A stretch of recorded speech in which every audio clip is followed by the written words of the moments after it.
Mr. Nana Osai Adudankwa. Mr. Adudankwa, we just want to find out initially, I mean, do we currently have a crisis situation in Ghana specifically? Is it impending? Is it possible? Or do we actually currently have a crisis situation? Thank you very much. Thank you very, very much, Sister Gloria. Thank you for having me here. Yes, it's not only Ghana, but generally the world is facing a crisis situation. And this has been lingering on since 2022. The Russia-Ukraine war, you know how COVID impacted us and everything. So all these things have impacted our country, not only our country, generally the whole world. And so Ghana cannot be taken out of the whole economy of the whole world, and we are part of the world. So as it is, the whole world is in crisis. It's not only Ghana, we are all in crisis. Can you hear me? Yes. Yeah. Yes, we did.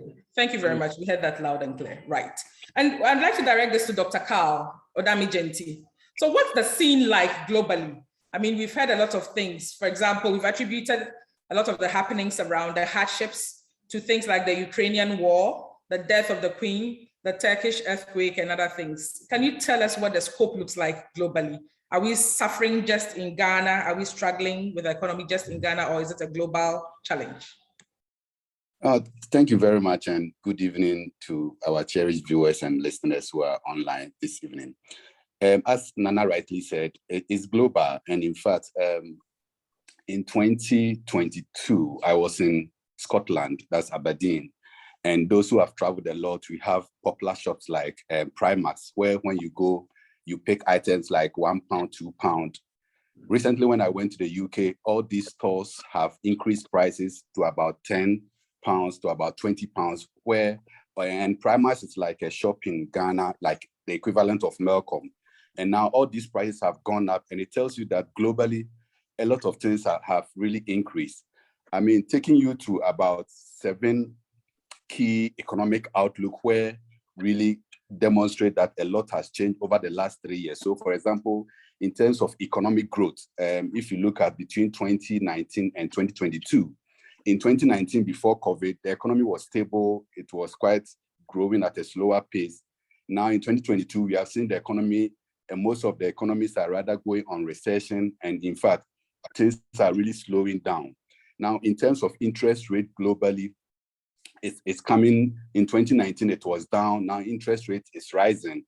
When you look at US, for instance, they've increased their interest rate. So that has that trickle effect on a lot of economies we see today.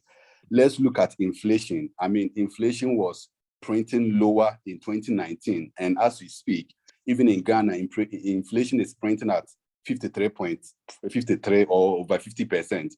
In Kenya, for instance, inflation is 9.7. So in US and other markets where inflation has gone up, obviously it has that pass-through effect, which is affecting a lot of economies. Again, let's look at the geopolitical tension. I think that has been said earlier.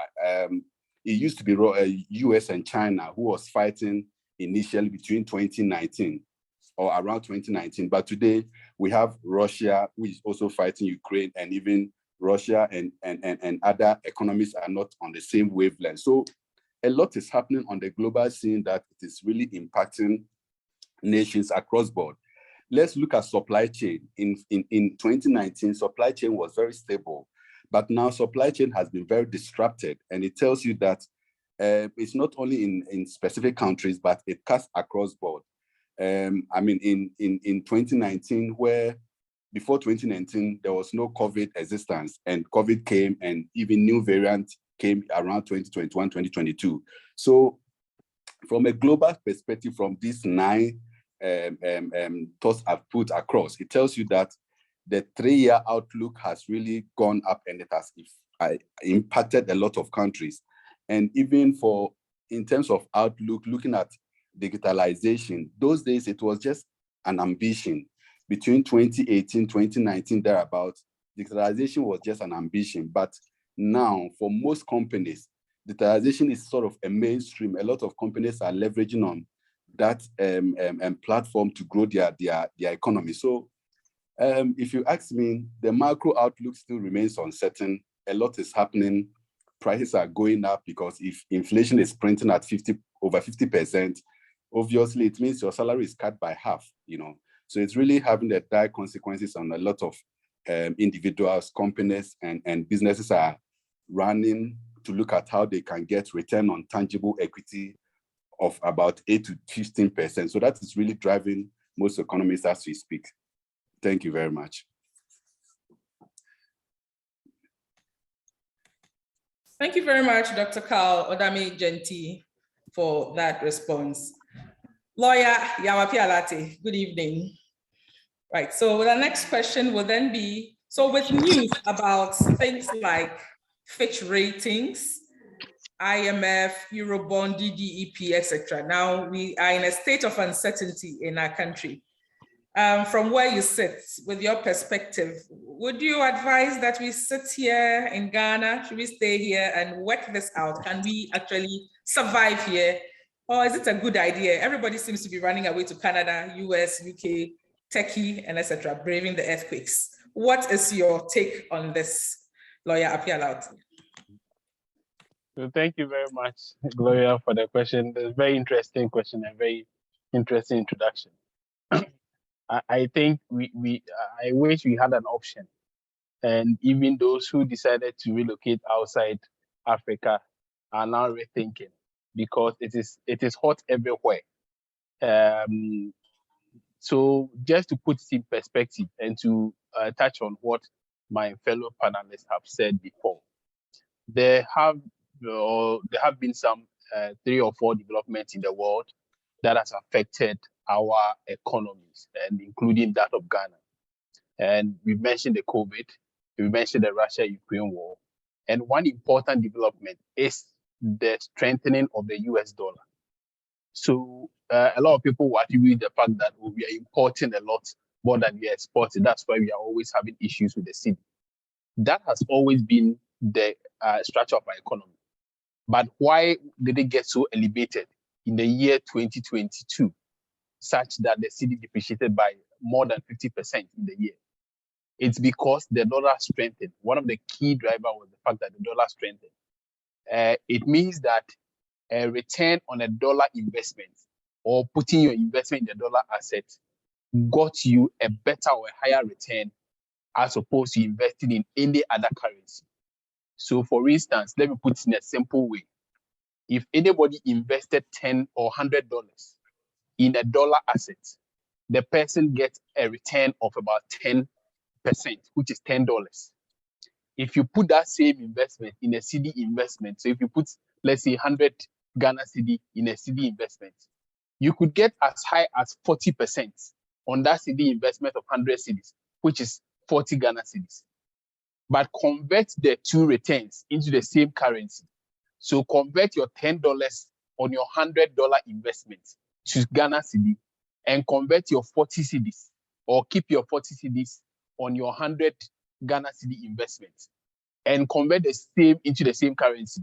So the $100, or $10, if you convert to Ghana cedi, that's about 120 Ghana cedis against your 40 cedis return on the cedi investment. You realize that even though in percentage terms, your cedi is giving you a higher return, but in absolute value, it is lower than a dollar return, which is just 10%, compared to your 40% return on cedi investment. So you can see that this is how the economics work.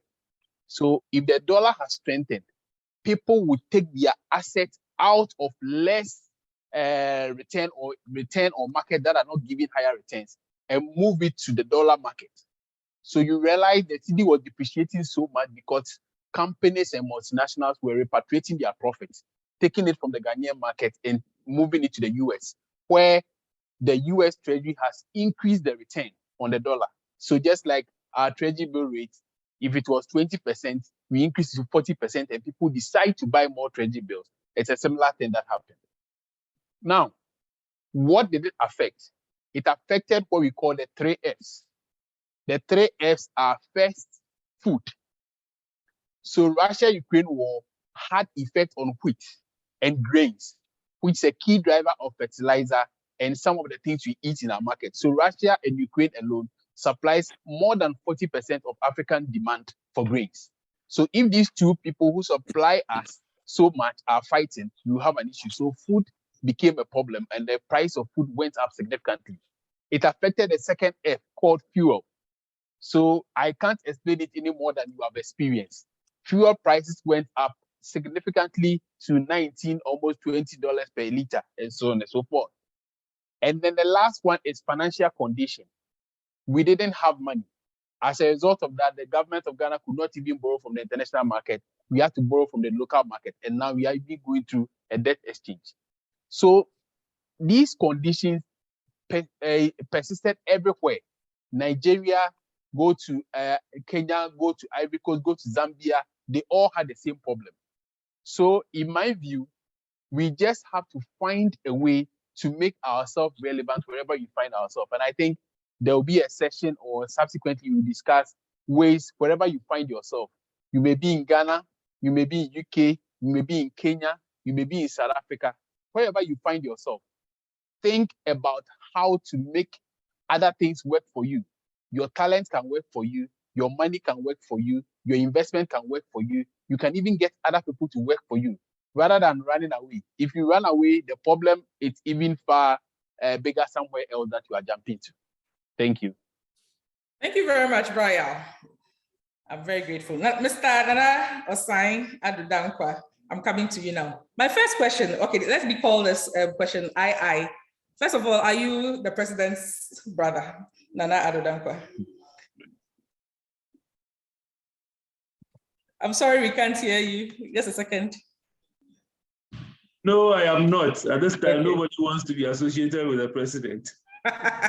Thank you very much for that clarification. So I guess you are safe virtually for now. Right. So now we just like to go into the crux of the main discussion, which is how do we manage our financial affairs under the current conditions and also enhance, create, and overcome all this with the opportunities that we can actually find in the dire situation. Thank you. Well, so thank you for the question. Like my previous panelists have already spoken of, we have issues and there are crises facing us. And the question is, what do we do? Are we just going to give up or throw our hands in the air and say there's nothing that can be done about it? No. Once we have life, there's still hope. And we ought to think through carefully about the things we can do. Fortunately for us as Ghanaians, at least we've passed the phase of the debt exchange program. That is gone. So now we can focus and look ahead and ask ourselves, what do we do? Despite all these things that have happened, just like my previous speaker spoke here said, we still ought to look within our circles to find what we can do and how best we can make things work for us.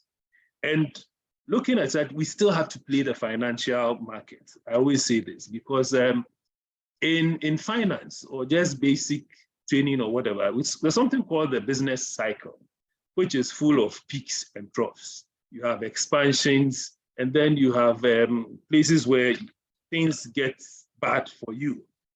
When things are expanding in our economy, that's where we are all happy, interested in things, and everybody seems to be enjoying what is going on. But the flip side of it is that there will be a recession at some point, and that's where the peaks and troughs come in. Now we are experiencing troughs, but although there's a recession, it won't last forever. After some time, it will go away. But it depends on the things we do now to make sure that we can turn our situation around. People have asked, well, the first question we need to ask ourselves is, how did we get here in the first place? There are global challenges, but in Ghana, our challenge has been slightly different because we are experiencing the first time where we had to do a domestic exchange and everything. People allude that to the management of the economy, because although others are suffering, although you have the US dollar became stronger, if we had put our house in order, maybe we would not be in the position in which we are now. That notwithstanding, we are still alive. And so what do we do? So my humble appeal, because with all that has gone on, a lot of people ask questions. Do we still trust government? Do we still play the financial sector and everything? If we all pull our money out of the financial sector, especially the domestic one, for those of us here in Ghana, nobody's going to grow the system for us. So we still have to find a way of investing. But what we ought to do now is to be more prudent and do the short-term end of the market so that we can survey the market and be sure that we understand what is going on. Like I said, about the formal sector in Ghana is just about 30%. Some put it even at less. So it's those 30% who are in the formal sector who get taxed, and it's our economic activities that sort of indicates how Ghana will be rated or ranked as somewhere as we go along. So we can't afford not to be part of growing the system. We still have to play the money market. We still have to look at things to do. But the other most important thing is for us to also do continuous professional development. Search yourself, learn new skills, like Yao said.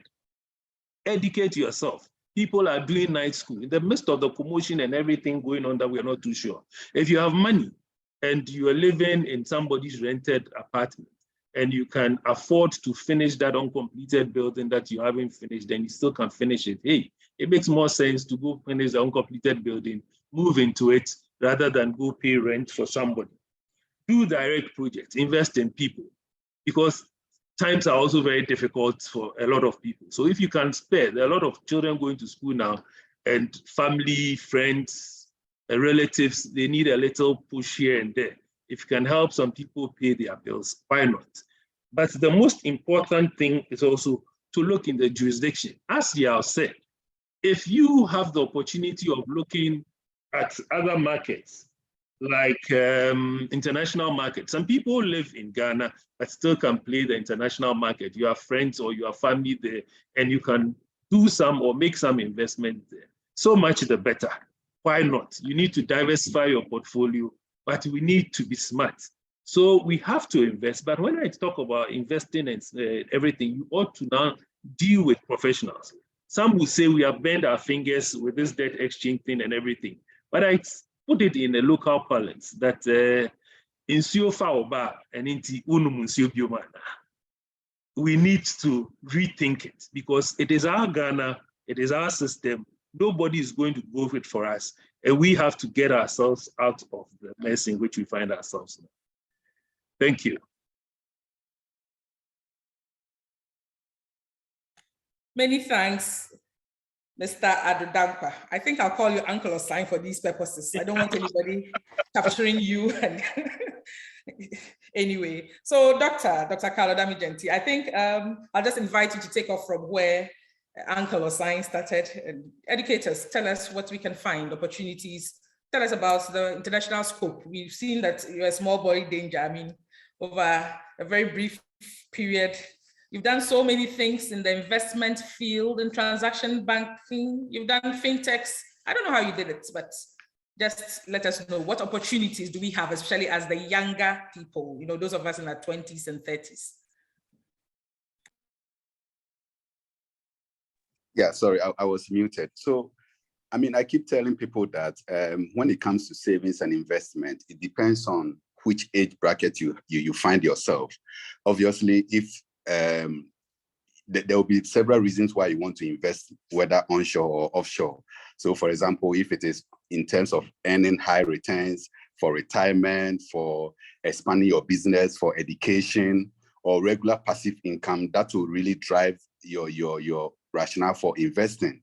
Indeed, looking at what has happened in Ghana, again, to Nana's point, will it be rational to equally invest? Those days when we were in school, we were taught in finance that government securities are risk-free. But today, you get to know that government is defaulting on its bonds. So it's it begs the question to say that, look, you have to be open-minded and look at what is happening around other markets and how do you penetrate into this market. That is where investments like mutual funds become very important. I mean, for some of the banks, because they have international alliances, you can sit in Ghana and buy mutual funds in the US. You can sit in Ghana and buy mutual funds across the globe. So you are not limited to only the Ghana sphere, where when issues happen and there's a DDE, you are impacted. It's time you broaden your horizon to know that, look, regardless of where you find yourself, there's still opportunity, there's still investment out there for you to invest. So for me, I think it's more of opening up, knowing and understanding how the capital market works, whether it is bills you want to buy on the treasury market, whether it is treasury bills, whether it is bonds, whether it's corporate bonds, certificates of deposit. They are all available for people who want to invest. And it's also equally important to know that the fact that things happen doesn't mean that's the end of the world, but rather look for professional advisors, fund managers who can help you to manage this investment well for you. So on the global level, what happened in Ghana will not happen in other markets. So again, there's opportunity to people to go into those space. In Ghana, we haven't seen much of cryptocurrency. So the central bank is not really, hasn't gotten any framework guiding cryptocurrencies in the country. But in other markets like US, crypto, Bitcoin, and Coinbase is very high there, which a lot of people are investing. So we are not limited to only what is happening in our immediate surroundings, but outside, a lot is happening and people are taking so much advantage. Thank you. Right. Dr. Carl, can you just break it down a bit, the crypto and the Bitcoin and the rest? How exactly do they work? Okay, I wouldn't say I'm an exact expert, but basically when we talk of cryptocurrency, it's a digital money that is secured by what we call blockchain technology. Okay, and some of the terms may be very technical, but I have to say it as it is. So when you are investing in crypto, it's more of, you can decide to buy directly from maybe the Bitcoin, or you can go to the exchange, the Bitcoin exchange, or the exchange, which is the company who has invested in crypto. Now, in Ghana, it is not popular because there's no regulation backing it. And central bank has given guidance that people should stay away from it, because until there's regulation, until there is guidance on investing in crypto, you don't make that attempt. Again, the risk is very high. Bitcoin around 2019 or so went very high, and all of a sudden it dropped significantly. So if you are that investor who is not ready to stand losing your money, and the fact that it's a blockchain meaning that it's making use of algorithms to look for, how do I put it? Look for investments outside which are doing so well and investing in those sides. So because blockchain is, because crypto is not so much in Ghana, people are not aware the benefits of it. But it's important that investing in crypto is to know that it's quite risky. You can lose your money because you are not sure who is at the back end. But in countries where they've done so much on that crypto, the exchange and those investing, they have really invested and they are making good returns of it. So yeah, that's what I can say on cryptocurrencies investment. Thank you. Thank you very much, Dr. Carl Odami-Gentile. We now come back to Lawyer Appiah Lartey, and would like to continue the discussion on the opportunities that we have in this crisis situation, with emphasis on what's offered by banks and financial institutions. Thank you. Lawyer Appiah Lartey.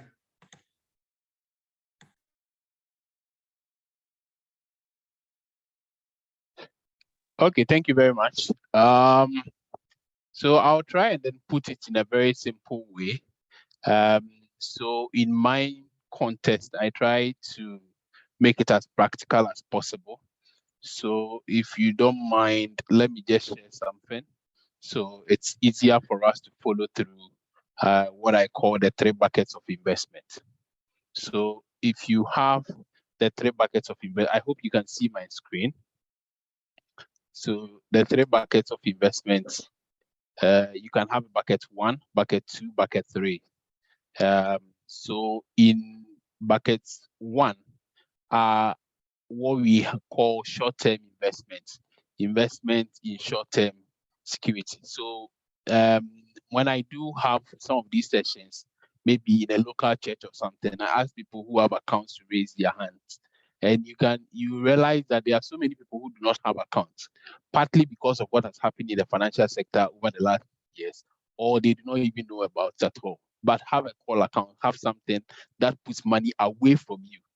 I tell you, if you take your monthly salary and you withdraw everything and you keep it under your bed in 1 month, and then you decide to keep your monthly salary in a bank and write check for every transaction, in these 2 months, the month that you spend more money is the month that you had the money in your bedroom, because you had easy access to the money. There was no transaction cost. You spend the money as quickly as you can. So have a way to put money away from you. If you put money away from you, put it in a way that is very difficult to convert, or it's very difficult to convert into something that you can buy, then it's a way of protecting the money or investing the money somewhere. So you can have a call account, you have money markets, and then mutual funds, and then any liquid assets that you can have, but not in the form of cash. Then we have the second bucket, money market instruments or balanced mutual funds, treasury bills, and then other forms of short-term investments. So in this bucket, you have invested in something that is for the short to medium term. So you have 3 months fixed deposit, you have a 91-day treasury bill, and then you have, let's say, some form of mutual fund, balance fund, that gives you easy access in the event that you need the money now. You have easy access to the money, but you have invested over a fixed period. So you are kind of stopped from rushing to go get it. Now, what's important about this, and we should just take note of that when you do your short-term investments, they are affected by market conditions, and I'm sure we'll discuss at some point. But under the current economic conditions, where we are not really sure of what's happening in the money market, the bonds market, the advice is that you invest in, let's say, a 91 treasury bill, 91-day treasury bill, and then monitor the market and decide to do something after the 91 days or after 3 months. So that's what I'll say here. Now, the last bucket is what we should consider in our ways of doing things. Sometimes when this was published, everybody was thinking about us coming to talk about what EcoBank Development Corporation, Stanbic Investment, Data Bank are all doing. And we've heard these things so many times way back from school. In bucket 3 of investments, I have categorized them in a manner that you can easily associate with. So let's move away from T-bill, let's move away from shares, let's move away from investment in collective investment scheme like M Fund, B Fund, and so on and so forth. First, consider a personal development. I am sure you are introducing me as a lawyer today. I mean, a few years ago, you have introduced me as an accountant or an auditor. But I invested in educating myself, and now I have a new profession. In the same way, anybody listening to me knows what he or she is capable of adding to the skill that he or she has. So you may be a seamstress, but there are ways of going about it. You may be a doctor, you can up your skill, or you can specialize in something. You may be a teacher, you can specialize in something, or you can do something beyond the teaching. I give an example of my dad, that my dad was a teacher, but his farm was bigger than the best farmer in the district that he lived in, because he decided to invest with the salary that he was earning from teaching in farming, and it paid off. So do something that will improve yourself. If you are an accountant, take a professional course. If you are in a form of profession, take a professional course that will improve it, because it's a skill that you acquire. And you acquire this skill without any risk of haircuts. And I'm putting it in context that there's nobody who has acquired a skill and they say take a haircut from your skill because you somebody says he cannot pay you. No, you don't take haircut on your skill that you have acquired. The second is real estate. The only asset that is real estate, according to Donald Trump. You don't take haircut on real estate because your house will always increase in value. Your land will always increase in value. Unless something happens in that area that brings the value of land down, it would always increase in value. The third is shares, which I'm sure, given the current market conditions, I won't advise anybody to invest in a particular share or a particular stock unless you understand the business or the company that you are investing in. And then the last one is startup. On the startup side, maybe if time permits, I can go through a number of things that we can do. We are growing. We are becoming senior in the workplace that we find ourselves. So a few years ago, you are just graduated. So you'll be sent around, you will be doing things, you'll be fetching water for people at the workplace and all. As you grow and you become experienced in your work, you have a lot of time on your hands. So consider other things that will give you other income. Our parents were doing some of these things to pay our school fees. They were doing baking, they were owning restaurants, molding blocks, photography, videography. I was giving an example to some people that I was teaching or taking through this in YPG, and then I asked one person, how much is your phone, your iPhone? It costs so much. I go to the shop, iPhone Plus is like 19,000, 25,000. And I told the person that single room that you have in your hand, you are holding a single room. If someone hits you and take the phone, they are taking your single room away. That phone that you have, I can take it from you and give you money. I'll tell you, go and learn how to bake. Go and learn how to do decoration. If you handle the wedding cake and the decoration of 5 people in the church, you buy a new phone. But because you don't have that skill, you have bought the phone and you've locked up a skill that you could have acquired.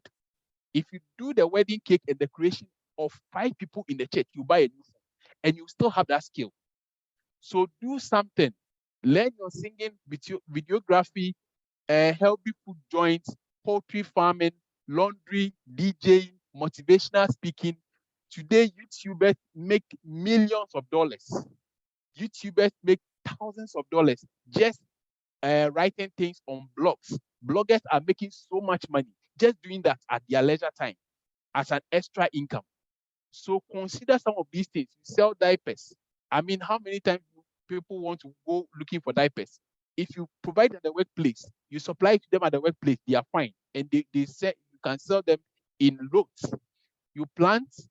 On planting side, I'll advise you just watch who you are planting and who you are trusting to do the planting. Otherwise, the people will just steal.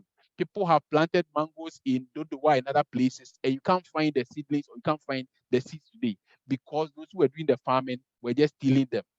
Poetry and any other form that you can engage. And the last part is you can do gardening, you can do car rental, you can rent all the things that we use for ceremonies. So chairs, tables, and the rest of them. You coordinate events. You can be somebody's event organizer. There are some of our colleagues on this call who are in the States, who are in UK, in other places. When they have funerals and other things, you can be a coordinator for them. Coordinate and get a thing that because you are here, you can coordinate and get paid for it.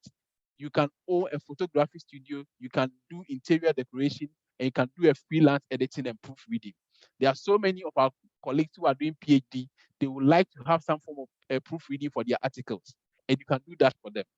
So if, like I said before, if you want to rethink and get multiple income, you will be fine. Jeff Bezos has something that he says that just thinking through a multiple stream of income, never depend on a single income.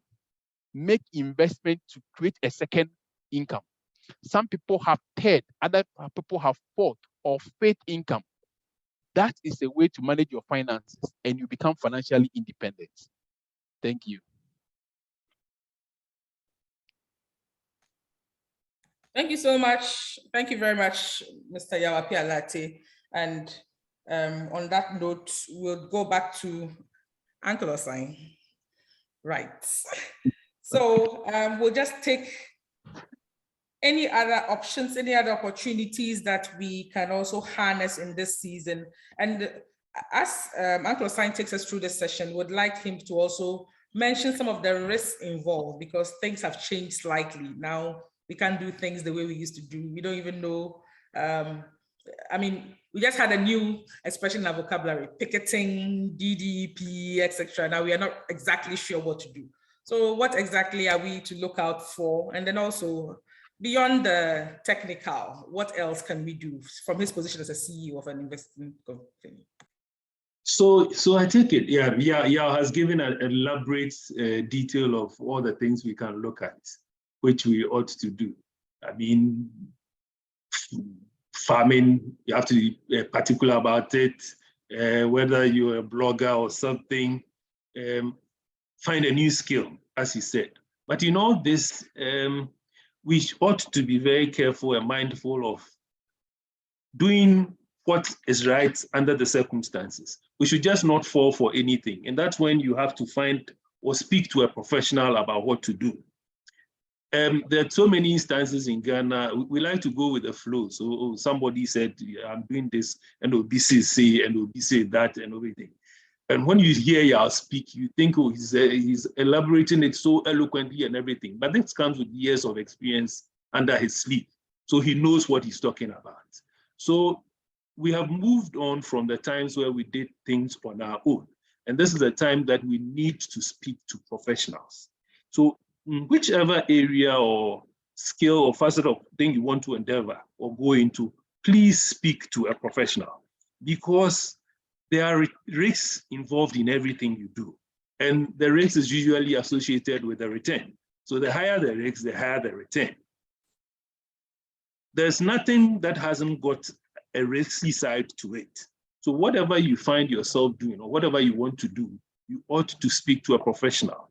Investing in, and it's interesting that as Ghanaians, when we want to do things, we rather talk to the people who haven't done it before. and it is funny. But if you want to learn the skill of baking cakes, please go and speak to somebody who bakes cakes. If you want to become a good accountant, go to somebody who is already in the profession.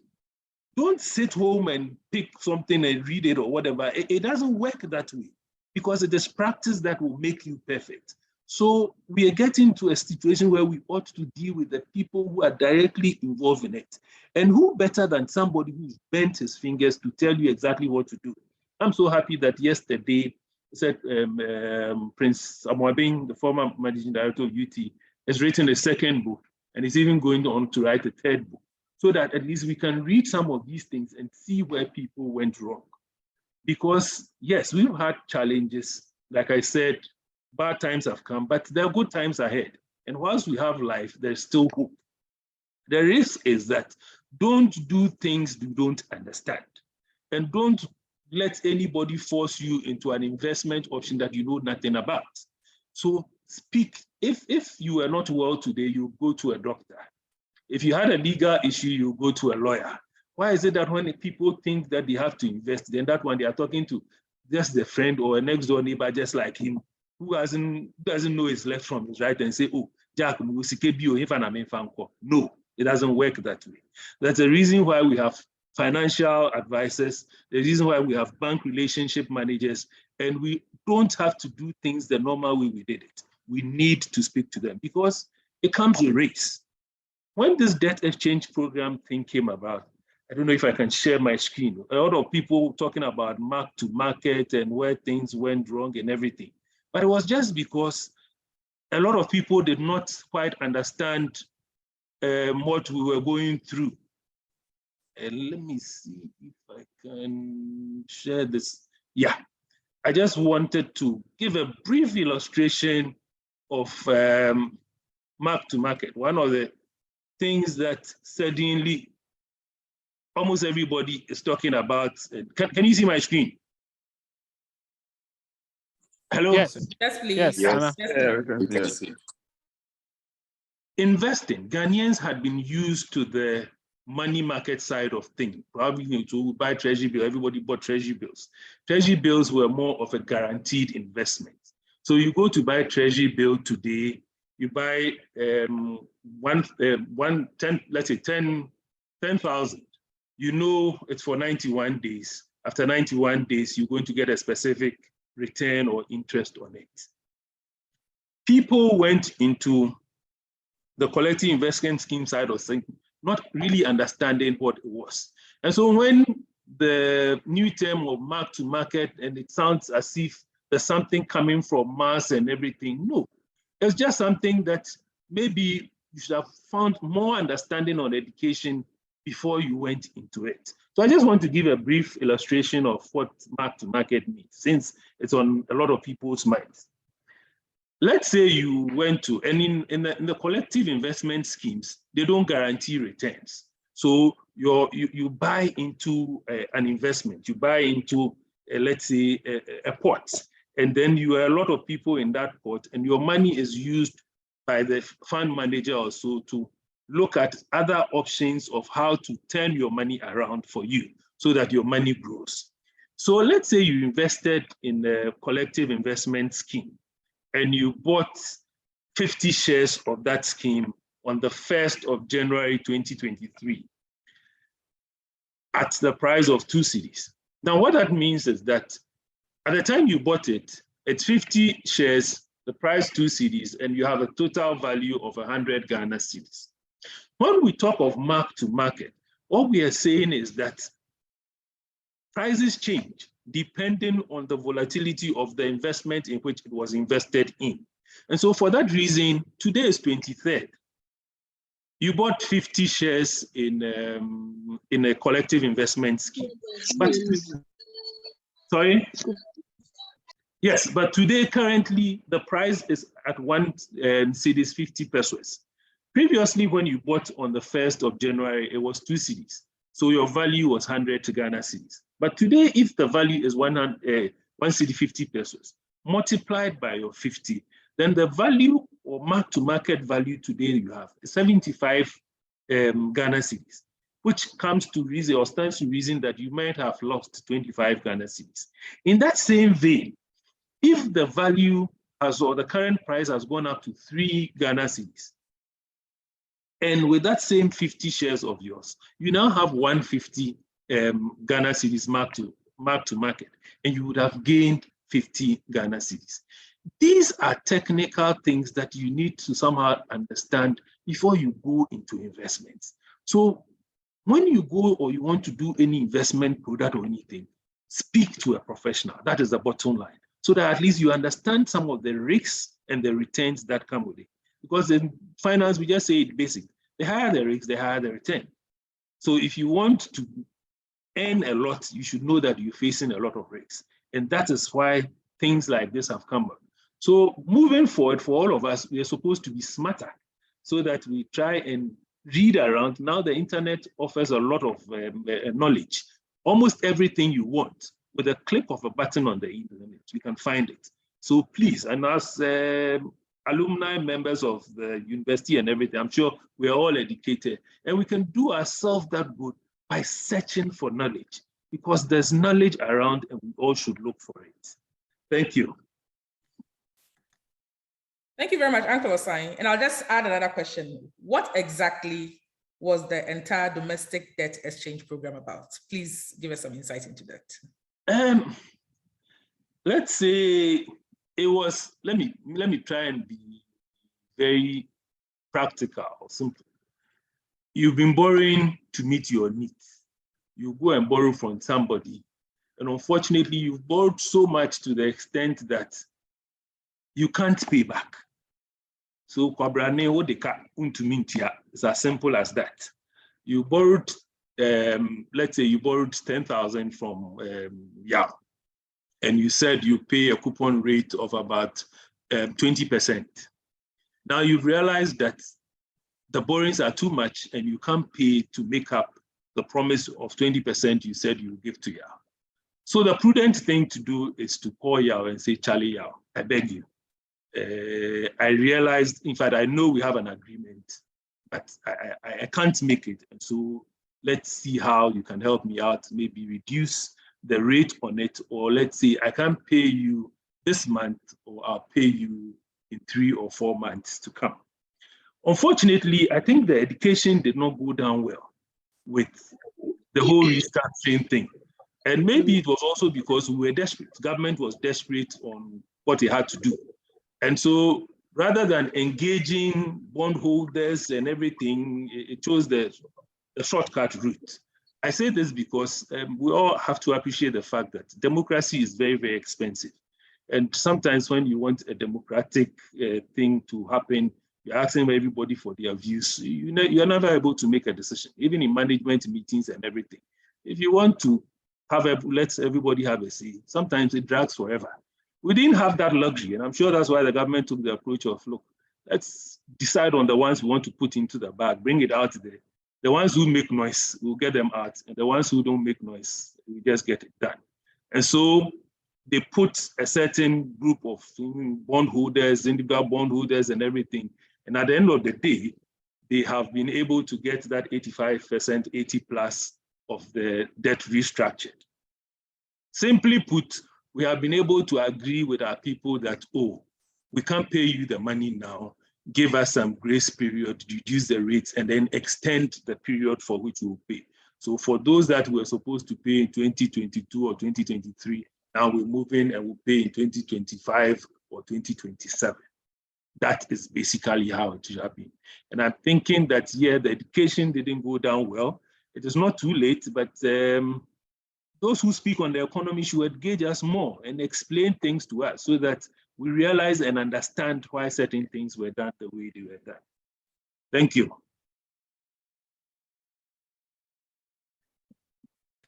Thank you very much, Mr. Adodankwa. Grateful for that insight. And I'll come to Dr. Carl Odami-Gentile now.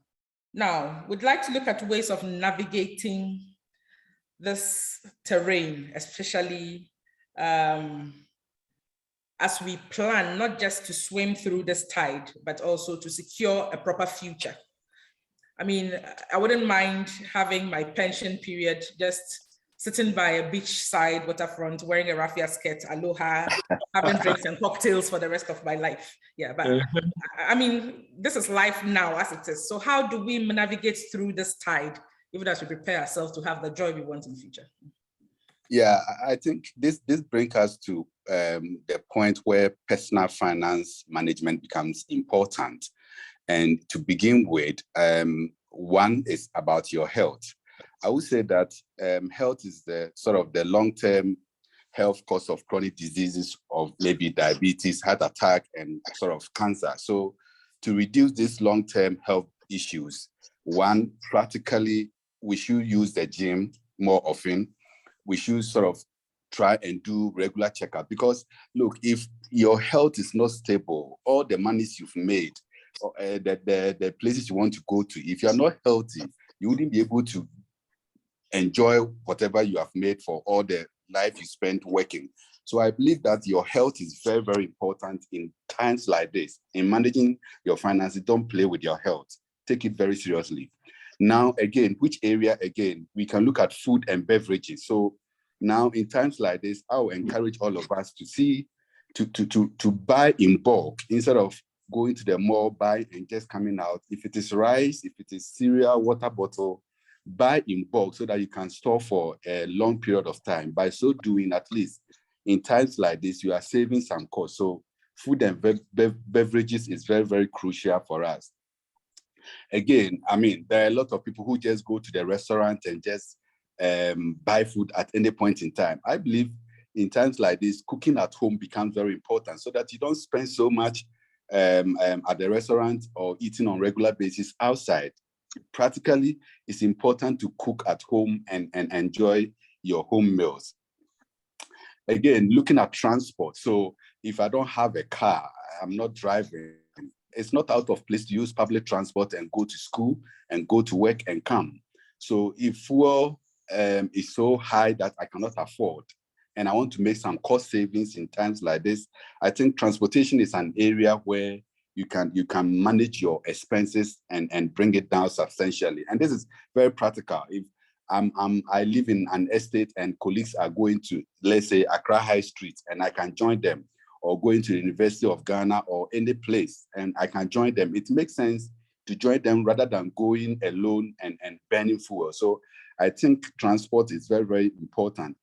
And again, for those who even want to travel outside, booking flights and hotels, you can go online and get discounts. So these are practical ways where people can use to at least make some gains in their personal finances. Number 5 is education. You know, sometimes people take their kids to so much expensive schools, and you ask yourself whether the income they earn can match the schools their kids are going. I mean, if you can, that is fine. But I think in times like this, if you don't have that money to take your kids to that elite schools, and it will drain your personal family, I think it's important you cut off on some of these expensive things and at least make some cost savings. And I think it's very important. Again, entertainment. How do we make some savings out of our personal finances? People have DSTV. People have, and when I say DSTV, we'll go for the Explorer. Meanwhile, you even watch only Super Sport. So what's the point in going to subscribe for this? And I'm not doing marketing for them.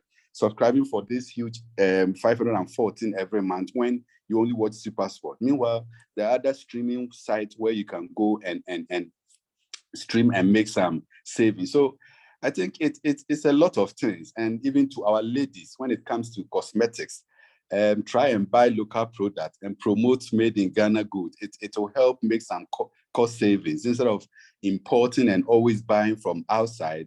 It's important. And number 6, even for clothing, for we guys, a normal suit and getting some 2 or 3 shirts can match and blend. So there are a lot of ways individually, I think we can make some huge cost savings, but until we make that conscious effort, we make that deliberate approach, it will be very difficult to manage your personal finances. So in general, for me, I think the key takeaway is that 1, adapt sort of a positive attitude towards your personal finances in times like this to save.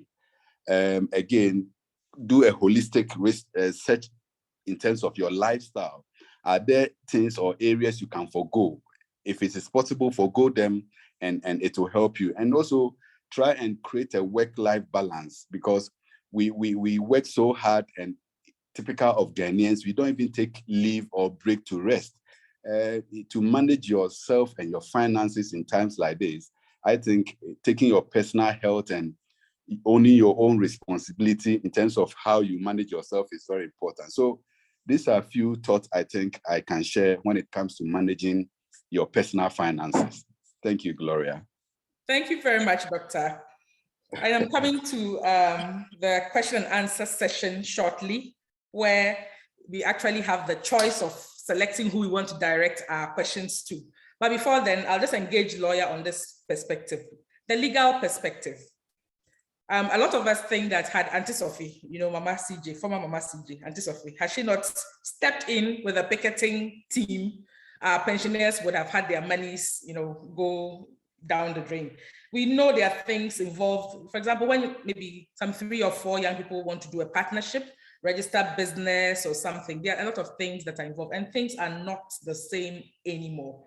Uncle Yao, would you kindly give us your perspective of what we should look out as far as legal and regulatory perspectives are concerned? Thank you. Yeah, so thank you, moderator. That's a very good question. And all the examples that I've given of how you can do your startup, or you can start a business together. Anytime I speak to various members of congregation, the question they ask is, the money I have is not enough to start the business that I have in mind. Then I gave a very good example that if you have 2 or 3 people who are members of YPG or YAF, you can put your resources together and start the business that you are recommending or you have in mind. In the let's see, the strength of your contribution will be your profit sharing ratio. So if the startup capital is 10,000 Ghana cedis and somebody brings 5,000 Ghana cedis, 2 of you bring 2,500 Ghana cedis each. It means that the person who brought 5,000 has 50% share in the business, and he has 50% shares in the profits. The 2,500 cedis each, you all have 25%, 25%. And don't put this at the back of your mind. Write it. You have to write a partnership agreement or a joint venture agreement. And anytime I speak about this, I take it beyond what we do in our religious setting. Even as couples, please write. If the wife has contributed 70,000 and you, the man, you have brought 30,000, that is the sharing ratio. Let's put it on paper. We are one. But when we appear somewhere at where senior lawyers debate things, they take away the we are one argument and we argue differently. So you are friends, you attend the same church, and all right, but have it written. And it should be clearly witnessed by different parties. So you are all together, you write the partnership agreements. People who are not part, so it is between myself, Nana, Osai, Carl, and Yao. Gloria will be there to witness, Kojo will be there to witness, Ama will be there to witness the partnership agreement. Let's have it documented. And I see a lot of these things happening where businesses started so well, they are supplying the bread to various shops to the extent that ShopRite and all the famous shops are asking for orders. Now the money started coming in, they started fighting, and that was the end of the business. So these shops ask for orders, they don't get them on time because these partners are fighting. Why are they fighting? Because they started in their mind and everything is in their head. Nothing was written. So please document everything. And then the second one is that have your business registered and file your returns. You would have heard that the Registrar General of Companies is the listing companies that have been registered. I know some of our colleagues out there who are not in Ghana, you have in mind, let me register a business. By now, your business has been deleted because you are not filing returns, because you are not following up on the business. You just registered it and it's just in name. When you register the business, perform the duties that is required. Appoint an auditor, make sure you are filing the returns. If you are not making any profit at all, just file the zero profits. You'll be fine. Just check the boxes. And then the last is that pay taxes. We are Christians, pay taxes. When I sit on committees at church, I tell them that if there is withholding tax that the church is supposed to pay, let's pay. Let's pay tax on our business income. It is the church offering and donation that are exempted from tax. But when we make business income, let's pay taxes on the business income. That is being responsible citizens. And it goes beyond what we believe in. It is being responsible citizens. So you have to be responsible by paying your taxes as a business owner. And if you take these things for granted, your business will rise so high and the next minute it is down. Thank you.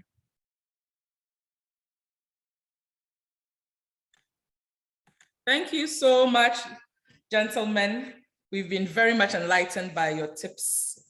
We'd go to the question and answer section where everybody has the opportunity. Just raise your hand, you'll get called. You have the opportunity to direct your question to your preferred Basel soldier and they'll answer you accordingly. Questions and answers. But before we start, let me just put this in. When we are done with this, I'll probably take tips on how to also manage the clusters of income, the money stream, so that, you know, at a point I'm so broken, I feel like I wish I could liquidate a window in my house or sell one of my crunchia or something. How do we exactly do these things so well so that we still have residual income to buy, I mean, a Pragya or an Okada to get an extra stream of income? So ladies and gentlemen, the floor is open. Questions? Great, Oting. Can we have you? Great, Oting. Okay, I want panelists to talk about how the investment community will look like if the government misses this IMF deal, or I mean, is extended to June. How will the investment in Ghana look like? Okay, maybe I'll take it whilst Yao and Nana also comes in. I mean, I think the finance minister has made it clear that, look, if we don't get this going, in quotes, the economy will crash. And indeed, today, as we speak, our debt to GDP ratio is over 100%. And that is the reason why IMF has actually asked us to sort of restructure our debts, or, you know, to ensure that at least there's some relief to bring our debt to GDP position to about a 55%. So if we don't get this going, already our reserves are shrunk, okay? Our inflation is on the rise. So the macro are not looking good. And if we don't get this support from IMF coming through, obviously it's going to impact the bottom line. Public sector workers who consume a chunk of their wages in Ghana will not be paid, because if your revenues are not coming and you have to make some expenses, there's no money. So I think it's a very dire situation. And for me, sitting outside, I monitor the news online and I see the progress being made. I think it's a good approach. And indeed, if the government should be able to achieve what they are looking for, to get at least that support from IMF, it will help. Already the country has been shut from the capital markets for the next few years until we manage to restructure our house issue. So we really sort of sit on the time bomb to ensure the right things are done. Thank you. I don't know what my colleagues have to add as well. Yeah, so just a quick one, if I can ask a question, just briefly. Hello? Please go ahead. Yeah, so with the IMF bailout, do you think even if you get that one, it will bring any stability into our financial situation as a country? Yes, stability, it will give us stability, but it will not solve all our problems. The IMF bailout is not a panacea to Ghana becoming a first world country overnight. It will just stabilize us. It's like we are drowning. At this stage, you're in a swimming pool, you're drowning, and your head is just about to go down, and you expect somebody to give you a lifeline so that you can come up, resuscitate yourself, and then you'll be pulled out of the water. That means that we should be prudent. Yes, so the IMF comes in to just stabilize us. And then going forward, we should be prudent about the management of our economy. We have made certain decisions that got us here, and that we can't continue. We can't just still do the same old. We have to put structures in place so that we change some of the things we do. We import almost everything into this country. There are no factories, nothing. Just, I mean, look around you, look at your office, look at what you wear. Everything is imported. Toothpick, whatever you can think of. And rice, when we were much younger, rice was not a staple food. It was more of a corn-based thing. So we had to eat kenke, bangkun, or everything. Rice, you ate rice when it was Christmas, or there was that big occasion and there was chicken. Now rice is all over the place. We have what it takes to grow local rice, but our taste and for foreign-made things is not helping us. Nigeria took a hard decision and banned the importation of rice. And today, they're feeding themselves with the rice that they've grown in-house. Just about 3 or 4 days back, there was a video of Sharjah in the desert in UAE, United Arab Emirates. Following the Russia-Ukraine war, they decided to grow their own wheat. They have grown wheat in commercial quantities to the extent that they said by the end of this year, the wheat they have grown in Sharjah is going to feed the nation. What are we doing? So yes, it will stabilize us, but it's not going to turn us into a first world country overnight. Thank you. Yeah, and just to add on to, let's remember that Ghana has been to the IMF for 17 times, and we are here. So to Nana's point, it's just not sustainable. And what I even find interesting in Kenya here is that, look, when you go to the malls, almost everything, at least if I'm not mistaken, 60 to 70% are locally grown food. And that is why you see inflation at 9.7 here in Kenya. So a lot of the food stuff, everything is locally produced. You don't see a lot of foreign goods here. I mean, they have their own challenges, but to the extent that at least they are making use of the local consumption, it is really helping the economy. So as Ghanaians, I think we also have a long way to go to consume local production. Thank you.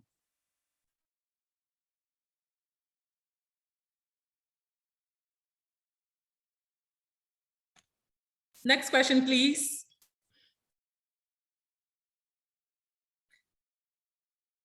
Oh, nobody. Right. Then I'll ask my question as you get warmed up for your next questions. I'd like to talk a bit. Karen's hand is up. Oh, sorry, Karen, please go ahead. Hi. I'm really, really grateful that I've been able to join you guys. I didn't even know you existed. I've only just found out through a friend. But I'm really happy with the things that have been discussed, and I appreciate the panel and what you guys have been discussing. My biggest thing, as someone who lives abroad and very interested in hopefully one day coming home to Ghana, wanting to settle and be happy and not have to live somewhere that you just have to make do because you can't come back home. The circumstances there are dire and everybody wants to run away from the country, as we all know, and they can't go anywhere because nowhere is cool. Is the education of our people, the mindset that we have about grass is greener elsewhere, number one, about everything that comes from Abuchi is good. I mean, how do we change?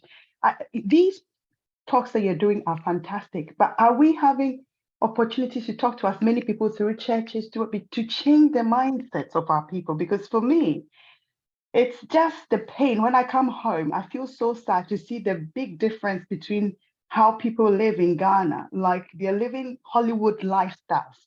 You see what I mean? And we are going through a crisis as a country, but people are not willing to actually say, let's gather, let's really change our mindset. It's just very disheartening, you know, and I just don't know when we're going to stop this attitude of everything has to come from abroad before we'll be okay.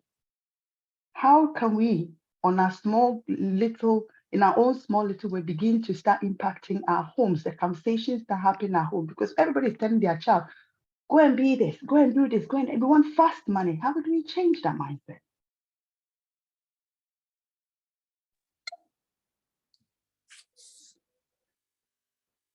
Any of the panel can answer. Oh, yeah. Okay, let me try.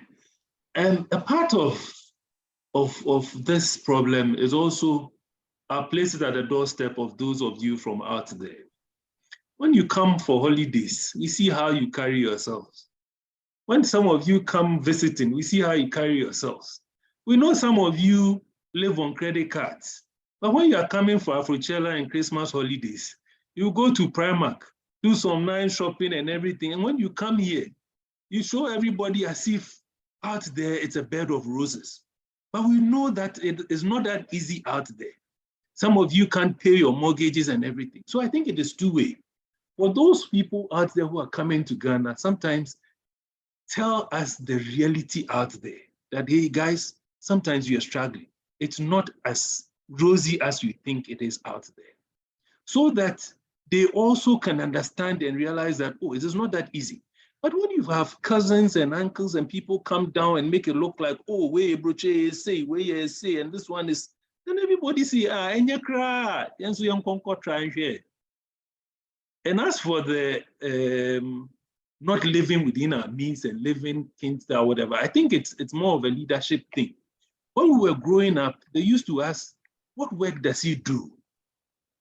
Before you can tell whether, I mean, those days, people who had Jaguars and Mercedes-Benzes were people who were diplomats more or less. He was getting to his 60th birthday, he had retirement and he's bought his Jaguar or something. These days, everybody drives a Mercedes-Benz, Sakawa boys for that matter. And nobody asks, oh, what work does he do?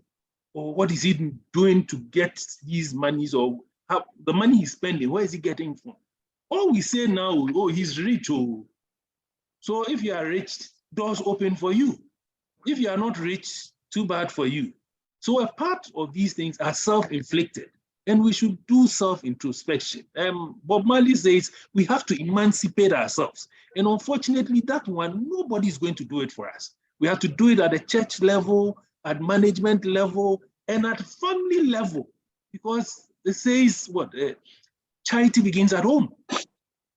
Charity begins at home. So if we're not teaching our children this, what do we expect them to do? Some years back, when you sent a pencil home or a pen home that did not belong to you, your daddy or mommy will walk you back to school the following day and give the pencil back to whoever it was from the school, and you even be beaten. But now you have things and nobody bothers to ask, oh, or it's nice, and that's the order of the day. So a part of the problem is from us, and we need to find solutions. Nobody's going to do that for us. Thank you. Thank you very much. Yeah, hello. Now, do you have a take on that? Or should we go to the next questioner? Yeah, please, let's go to the next question. Okay, Theodora, can we have Theodora, please? Theodora Williams. Okay, thank you very much. And thank you for this very eye-opening session. It's great. So for me, a lot of the talks are very, very huge and big over my head. The monies you are calling are big. I wish you can bring it down to those of us who have like 10,000, 20,000, 30,000 to do something with. Maybe that's for next time. But also, I think one of you was talking about doing investments outside. And I'm wondering, like, which bank can I walk to? Which examples of banks or places you can walk to that can help you? Or even examples of the professional help you are asking that we seek. Thank you. Okay, I think I spoke on mutual funds, and because we have a lot of bankers on the call, I'm also very particular. I don't speak for the bank I'll mention, but if you contact a bank like Standard Chartered, they have offshore mutual funds who can, and they can help you through their wealth management wing. So Standard Chartered, I know that's it, and quite a number of the other banks do have those products. So you can speak to them and they'll guide you how to access offshore investment and offshore mutual funds. Thank you. And let me speak for the fund management companies too. We also do same. So please, since you don't want to talk for us, I also have to say it myself. So contact any of the fund management companies and we'll help you out. That's fine. Good. Just go ahead. Can we know what you do at Invest I? Just take advantage of this. Let us know. Well, it's a licensed fund management company under the Securities and Exchange Commission. We are regulated by SEC. So we do investment advisory, we collect investment schemes, and then we do research too, market research, and we advise clients. So anybody who needs investment advice, just get in touch. I'll leave my contact at the end of the day so that you can get in touch. I will take it from there. Thank you. Thank you very much. Mr. Pialate, your take? Yes, so I think I'll also respond to the capital or the money you need to start something. I'll give a practical example, and I'll just follow on from what the examples I gave. That when I talk to the young ones and I say you can start a decoration business or you can start cake, you can do videography. And the reason why I give these examples is that you have colleagues who are either getting married, having their graduation ceremony or something at your age. And so you can easily get clients or customers. Now, the person you are doing the wedding cake for, you tell the person that I'll charge 1,000 Ghana cedis, but before I start, you give me 500 Ghana cedis. That 500 Ghana cedis can help you buy what you need for the cake with a small top up. So sometimes you can ride on the capital of others to start a business. So in addition to you forming partnership or getting money from your friends and family, which is the recommended thing to do when you are starting a business, and not go for a loan, but getting money from friends, family, and even your own equity or some money that you have saved. You can also ride on the monies or advance payment from your customers or clients. These are all options that are available to start something. Don't wait till you have so much. And when you are talking about 100,000, 200,000, you don't wait till you have that money. In fact, when you start saving towards it, it would have depreciated in value by the time you start that business. So start small and start with what you have. Start with the resources that are available to you today. And yeah, let me just add this. I did a church presentation some time back, but you see, most of the time we want to start things looking elsewhere, not looking within. There's a Bible verse and everything. I always say this: when you go back into Scripture and look at all the things that Jesus Christ did or God did, the miracles he did, He's going to use something around you or something that you already have. So I say, what do you have? Let's take the story of the little boy with the five loaves of bread and fish. Jesus Christ needed to feed the people. He said, what do you have? The fish did not come from somewhere. It was amongst them. That's what the little boy had. And that's what they used to feed the whole people. Most often, we want to start big. So we want to start with big things and everything, but start around you. Start around you. Look around you. For the ladies, some of you have 60, 50 pair of shoes you don't wear. Take the nice pictures of it, put it on Instagram and start selling. Your shoe business will start going well. Look at the bags. If you have dresses you've not worn in the last year or two, it means you don't need them. So reorganize. Put it on Instagram or something and find out what you can use around you. Some of you know how to bake. You bake for friends and they come and eat and they need dough. You make shito and then they come and they take it and then you shito dough. When are you making some more shito? Start selling it to them,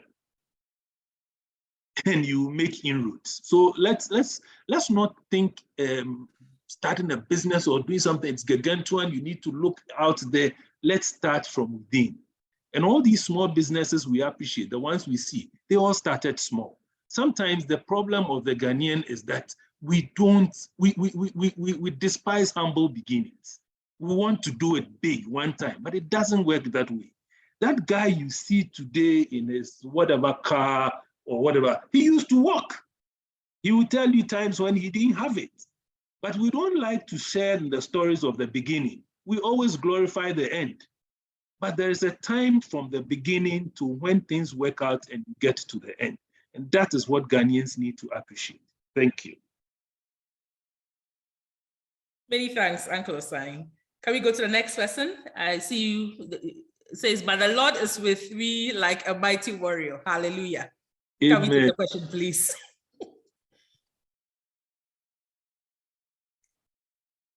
I have a hand up. It says, but the Lord is with me like a mighty warrior. And I see SC, Bela, and who's that? Please go on. Ask a question. Hello, can you hear me, please? Yes, please. Yeah, good evening to our panelists and then to our Rotarian, Nanause Adodankwa, for the great, and then lawyer for the great submissions. Yeah. Thank you. So there are two Rotarians. Yeah. Oh, okay.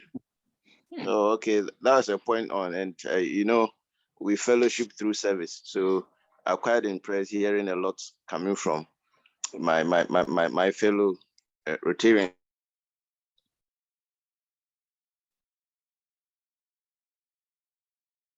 Oh, did we lose you?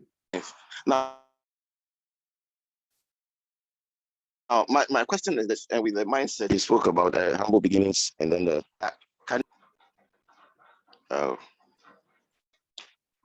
hello. Yeah, we can hear you. Kindly go ahead. Okay. So you made mention of starting from a humble beginning. So I mean, what kind of, we see government making a lot of adverts that there are facilities available for startups, and then you don't see people go there and they get nothing. It's the normal gimmicks, the normal noise in the airwaves. They go there, they don't get anything. No, they are not all businesses that you start from a humble beginning. Yeah, maybe you might have developed an interest in a certain field that you might not be able to start from a humble beginning. So such businesses, what would you advise? Are you going to look for an expert who is already there and say that, oh, okay, let me work with you for some time and let them understand that this is what you want to do. You have an interest in what he's already doing. But with the Ghanaian mindset, if I come to you and I say, I have an interest in what you're already doing, you might see it as I'm coming to compete with you. So for you that have been ahead, how would you advise? And then for the up and coming youth, how do you take up such challenges?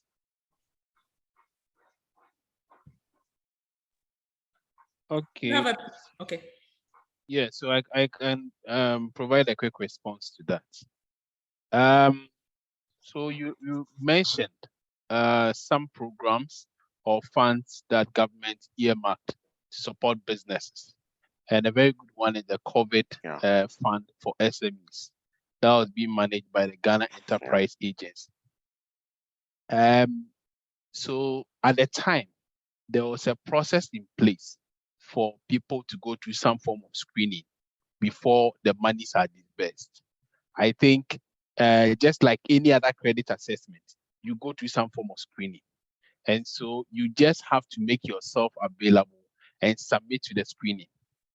The challenge is the money that was available was not enough to meet the demands or the needs of all applicants. And so at some point, there has to be some form of rationing or selection. And that rational selection is what created a problem. We should not only look at government facilities and government institutions for support. And I have seen institutions such as MasterCard. I have been involved in MasterCard program. And there was one they call Access to Market, where they help you find customers for your business. A lot of you are doing things that you only have one client or one customer. So under the program, for instance, we had some gentleman who was selling books, and he had about 2 schools in Accra. We helped him get contract with schools outside Accra. And today, those schools outside Accra bring him more money than the schools that he was supplying in Accra here. So I told him at the time that, look, if the headmasters of these 2 schools you have in Accra decide to abrogate the contract and get a different supply, you have no business. So you have to diversify your client base and your customer base. And so that was the essence of the program. So these programs are funded by institutions such as MasterCard Foundation, GID, DFID, Root Capital. You'll be surprised that these institutions make things available for free. SMEs are just supposed to register. So when you go to government institutions like Ghana Enterprise Agency, the rationale for going there is not to go and collect money, that you register, you write your name, and the money will be available to you the next day. There are programs that are funded by international institutions that I've just mentioned that are purely for SMEs. So by virtue of you registering, they allow you to attend capacity building. After you go into the capacity building, they do an investor readiness check. When they do investor readiness check and they think you qualify for a grant, they give grants to businesses. You'll be surprised that institutions such as ourselves, we manage some of these grants. We struggle to find companies that will qualify for the grants. You ask them for information. Have you registered your business? Where's your land title? Where's your shareholders agreement? Nothing. We don't have documentation there.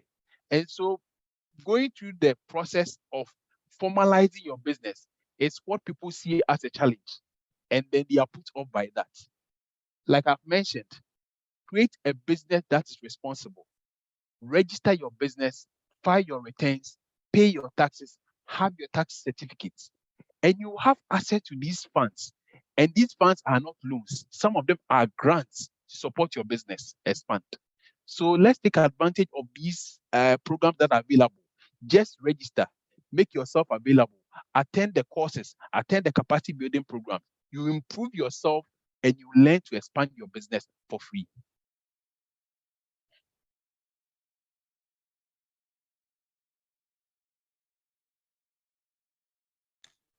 Thank you so much. Any further contributions from our panelists on that subject? No, I think Yao is has the special qualities there, so he has addressed it well. Exactly. Oh, okay. I appreciate that, lawyer Apia. That was a great submission. Yes, another follow-up. I had a youth who contacted me on this very question and what you raised. And he said that, okay, he's into IT. He want to do IT stuff, provide, IT services. But then when he has spoken to a couple of investors, I mean, even local investors and all this people you mentioned, they told him that we need to come and inspect your workplace. And he's saying these days, IT, you don't need a workplace to begin your services. I mean, just remotely you can provide services. So if you have such a challenge, if such a person has a challenge, how do you resolve that? That's a very good question. And in fact, so the concerns raised on both sides are legitimate. So your friend is into a business that does not need to have a specific place of employ or work.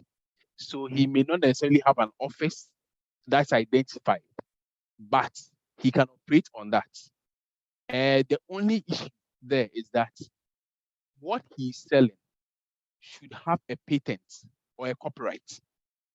If you say you are a YouTuber or a blogger, you work from your bedroom, there's no issue with this. Or the IT services you are providing, you provide from your bedroom, there's no issue with it. What is the protection that you have for what you are selling? Because if I give you 1 million Ghana cedis to expand that IT business, now what's the guarantee that in the next minute, another person next door will not be pirating what you are doing? That's what the investors want. That guarantee that whatever you are offering is protected by copyright or patents. So the questions we are asking, or they ask during the due diligence process, just ensure that you comply with them. Because even if at all you don't get the money, you have protected the business. You've had a business registered in your name. Not just that, you have a patent registered in your name and a copyright that's protecting your brand, what you are selling. A lot of us forget to do that. And so you have IT services, he has a fintech business, and the next minute, someone is doing the same thing. And you can't challenge it in any court of law because you didn't have any legal protection. So my friend, is it Bella? Just take note of that. That sometimes in the due diligence process you go through is just to ensure that your business is protected and whoever is coming in as a partner, his investment is protected. It is not that he's putting you in a situation where he makes things difficult for you and then he tells you he's not giving you money. He also wants to protect the money that he's putting into the business. Thank you very much, Yao. And I have a question here from Kelly. It says, I have 145,000 from my 10 years Provident Fund that was paid to me. Where can I invest? And I also have 178,000 locked up at Data Bank. Please don't mention them. I am currently holding on to my 51,000 at home because T-bill is not even an option. What a wow. Uncle Osai, are you in the house? I'm getting wowed over here. Yeah. Uncle Osai. But I'm happy you have directed the question to Uncle Osai. I hope he does it. You see,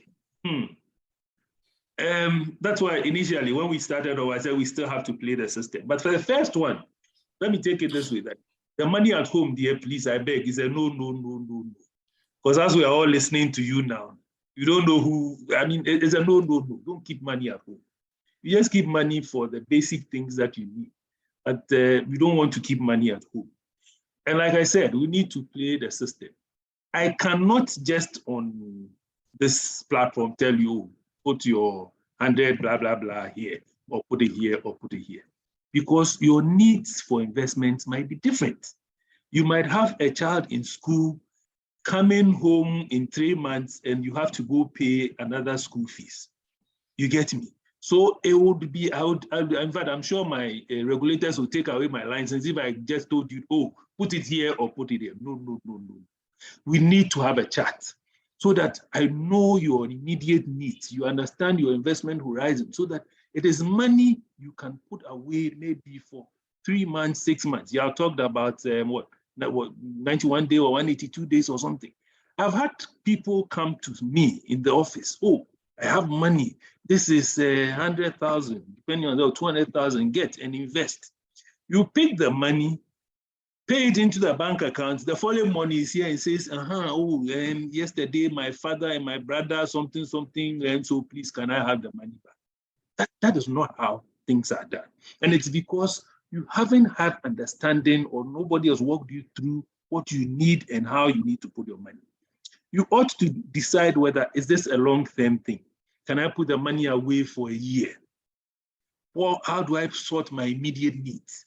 Food, school fees, if it's going to come in the next month or two, how do I sort it out? So how do I put that? So you need to have a frank and objective discussion with whoever your relationship manager is, or whoever your investment advisor is. After which, then the person can offer you certain advice as to, oh, this you can put away for a year or two. This can be for 3 months. And then you need something on you, because Charlie Sikadi, a family, and money is the lifeblood of everything. You can't go and invest all your money and overnight don't have money for transactional purposes. You don't do that. But please, as for the money at home, I beg you, don't keep it there. Because if not, this evening, I'll come tomorrow, over the weekend, I'll come and steal it myself. But money at home is a no-no, please. Let's do that. Security reasons and for everything, it can be stolen. The armed robbers are still around or something. So don't even let people know that you keep money at home. It's a bad option. Thank you. Thank you very much. And I think we should be wrapping up for this session. Would just, okay, I have one more hand raised.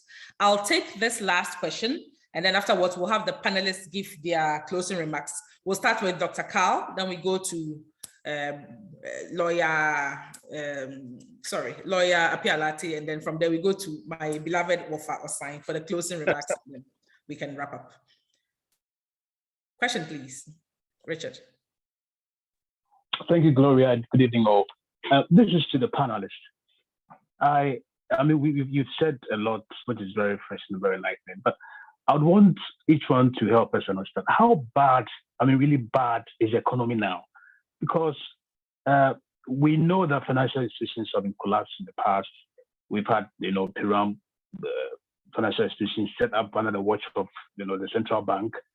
Now, the ultimate result, Bank of Ghana and the government is defaulting, so how bad is the economy, and what would you advise we do now, especially those of us who've had investments stuck up in, certain financial institutions, but we cannot get, it's very difficult. So what would you recommend we do? And how bad is the economy now?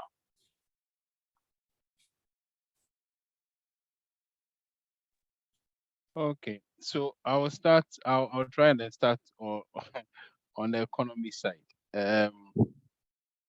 So we are in a situation where our public debt, for instance, has risen significantly, such that we have had to write to our local and international creditors that we are going to default. So the illustration has already been given that historically, this is how we are managing our finances.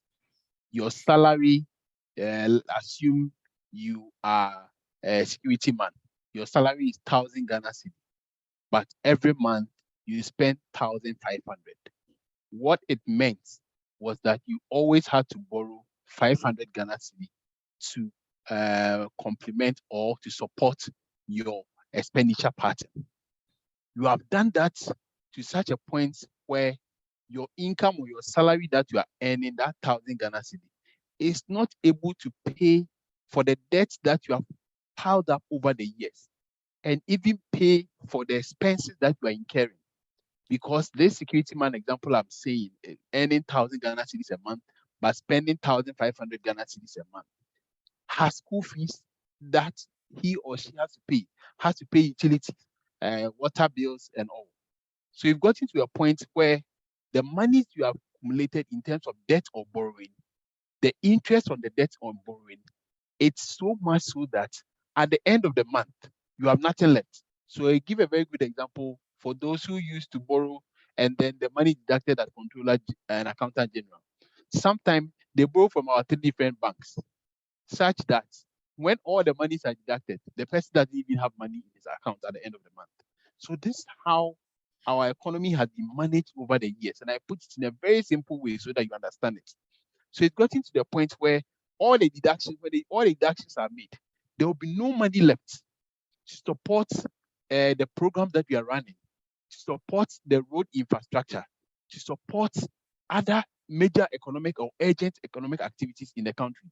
So what we have done is we have told our creditors, the people that we owe, that we have to eat. We have to get Ghanaians to be fine. We have to import fuel. We have to do other things. But if you pay our debt, there will be nothing left to pay for or support our budgets. So we are defaulting.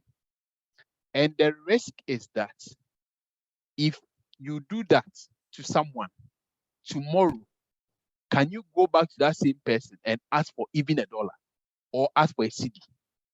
So when the first message was sent about us defaulting on an international debt, I was on a platform where I had international colleagues, and someone just tagged me and said, yeah, this has a serious implication for the future of your economy, because these creditors have alliances or have unions of a sort.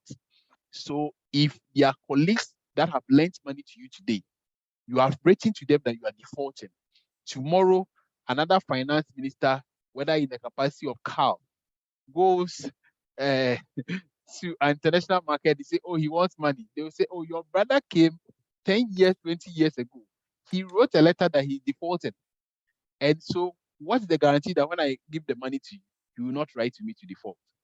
And it is all because we have failed to live within our means.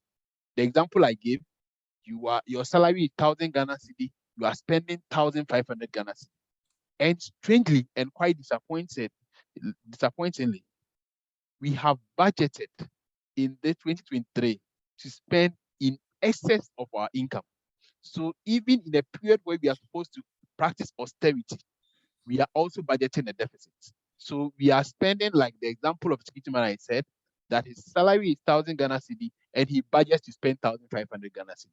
If you continue like this, there is no end in sight as to when you come out of this problem. So we have to get to a point where we appreciate the challenge that we have ahead of us. Take the bull by the horn, address the problem with austerity, and then you come out of it. Thank you. Thank you very much, Yao. And we take the closing remarks from Dr. Carl Odamijenti and Mr. Nana Osai Adudankwa in succession, after which we share the grace and we'll be out of here. Thank you so much. Yeah, thank you. And just to say thank you again for the opportunity.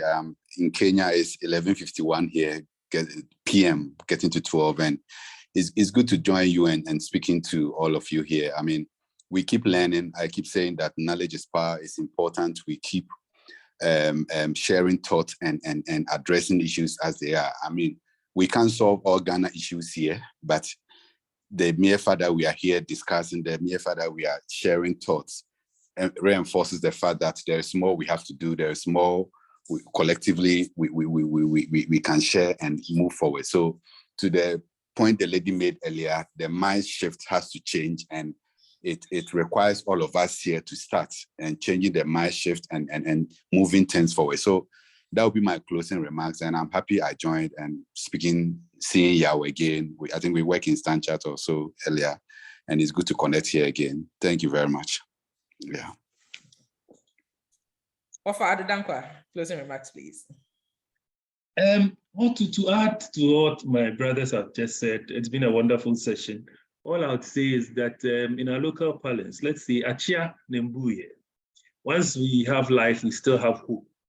And the bottom line is, nobody is going to do this for us. We have to do it ourselves as Ghanaians. We need that mind shift. We need to invest in our economy. We need to be vigilant And now we need to watch the space and be sure that we understand what is going on. It will take some time, but nothing lasts forever. And we sure will come out of this one. This too shall pass. So that is all I have to say. Thank you for having me here. Thank you so much. And so on the investment side, we are done. We thank God Almighty and we pray that his blessings shall be poured upon this conversation. May the seeds that have been sowed today germinate, may they blossom, may they be fruitful. And I pray in the name of Jesus that the Lord himself will raise more, book-long Basel brothers like this. The next time we're going to have this session, I'm very sure we're going to have some of you back on again, and we'll have some of the book-long sisters as well. But before the EP book, that's the beauty of, who we are. NUPS G for Christ. You've been a wonderful audience. Housekeeping rooms have been kept excellently. The questions have been wonderful. This has been the first of the series of financial literacy classes. We are not stopping anywhere near now. We are going to do this over and over again until we are so rich that the whole country can no longer contain us. Thank you so, so much for your wonderful participation. We are going to continue this. Please PM any of the executives with any further questions, any contacts for any of the institutions. Mr. Apialate, Dr. Karadami Genti, Nana Osai will be on standby to answer every other pressing question. And on this note, we will take our closing prayer from the prayer secretary of the 2020-2021 year group. The man must still be on fire. He's fresh out of school. He hasn't been corrupted yet. Mr. Ferdinand Foko Kwarting. Closing prayer, please.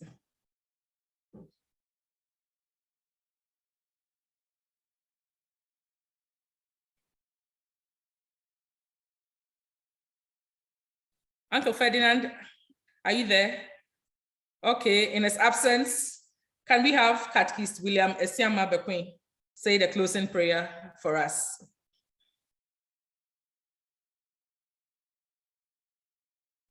All right, let us say a word of prayer.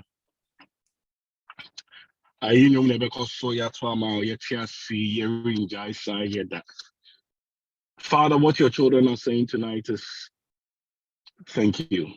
We are thanking you because your word has made an understanding unto us that in all things we should give you thanks.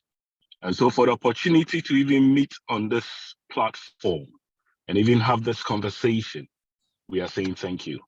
Father, we are saying thank you even for the lives of each and every one of us. Father, we are saying thank you even for the sweet fellowship that we continue to share. Our prayer even unto you, Father, tonight is that even as we go even into our beds, we do not know how to keep watch over ourselves. We pray that you send forth your angels in our way to keep watch over us. We pray that our discussions that we've had tonight shall transform even into realities, positive realities that shall be seen even in the lifestyles of your children.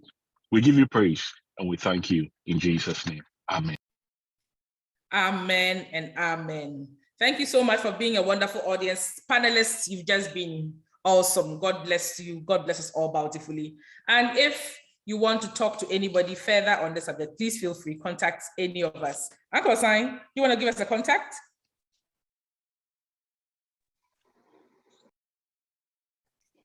I think you're still on mute, Uncle Osai. That's so 0244 341103. I'm sure that's gonna, I'll send it to you too, so that you can share with anybody you want. So they can also pick the number from you. Many thanks. And now may the grace of our Lord Jesus Christ, the love of God, and the sweet fellowship of the Holy Spirit be with us now and forevermore. Forevermore. Good Amen. night. Bye. When is the next so one? much. When is the next one?